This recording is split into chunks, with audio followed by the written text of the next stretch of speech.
It's Saturday, kaya ngayon na naman namin gagawin yung mga errands na kailangan naming tapusin. Andito kami sa Legazpi and kakatapos lang namin doon sa bangko para isettle yung full payment ng aking loan. Sa wakas nga, tapos na kami doon sa aming obligation kasi meron kami mga pinagawa 3 years ago. And finally, ngayon ay makakahinga na ako ng maluwag.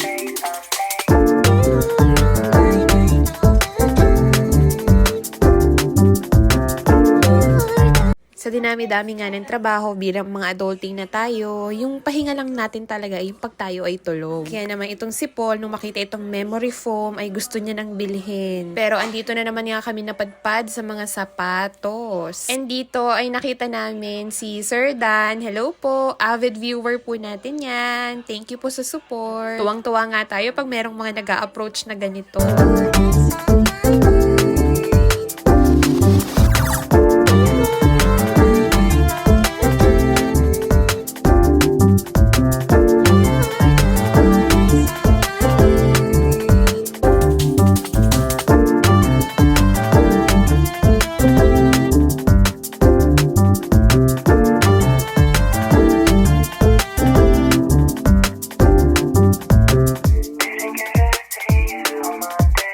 Tawang-tawang nga ako dyan kasi matagal na siyang nakapila sa Bread Talk pero bigla ko siyang sinabihan na mag-KK na lang kami.